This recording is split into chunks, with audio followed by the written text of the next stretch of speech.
ఆత్రేయ గారు రాయకుండా నిర్మాతలను, రాసి ప్రేక్షకులను ఏడిపిస్తారనే నిందాస్తుతికి తగినట్టుగానే ఆయన సీన్ పేపర్ను పంపించలేదు. ఇదిగో ఇవాళ వస్తుంది, రేపు వస్తుంది అంటూ 3 రోజులు ఖాళీగా కూర్చున్నాం. 4వ రోజు సాయంత్రం 4 గంటలకు చేరింది. అది చాలా పెద్ద సీన్. నేను కొత్తవాణ్ణి. ఏమయ్యా, ఈ కొత్త కుర్రాడితో ఈ సీన్ ఎప్పుడు పూర్తి చేస్తారు, నన్ను ఎప్పుడు పంపిస్తారు అని కోపగించుకుంటూనే సెట్లోకి వచ్చారు ఎస్వి రంగారావు గారు. అయినంతవరకు చేద్దాంలేండి అన్నారు ప్రత్యేగాత్మ గారు. సరేలే, తెల్లారిందాకా చేసి ఇటు నుంచి ఇటే ఎయిర్పోర్ట్కి వెళ్తాను అన్నారు రంగారావు గారు.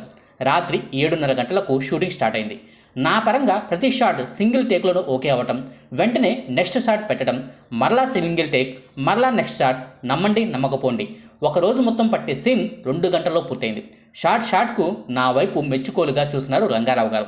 రాత్రి 9:30 గంటలకు షూటింగ్ ప్యాకప్ అయింది. అంతే, ఎస్వి రంగారావు గారి అభినందనల జడివానలో నేను తడిసి ముద్దాను.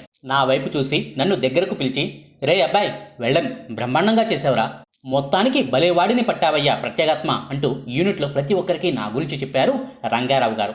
ఆ మరుసటి రోజు ఉదయం ఫ్లైట్కు ఆయన మద్రాసు వెళ్ళిపోయారు. ఆ తర్వాత 2 రోజుల్లో మేమందరం ప్యాకప్ చేసుకొని మద్రాసు వెళ్ళిపోయాం. మద్రాసు చేరేసరికి అక్కడ తెలిసిన వాళ్ళందరూ నాకు కాంగ్రెస్ చెప్పడం ప్రారంభించారు. ఏమిటి, ఎందుకు అని అడిగితే అదంతా ఎస్వి రంగారావు గారు చేసిన ఫ్రీ పబ్లిసిటీ అని తెలిసింది.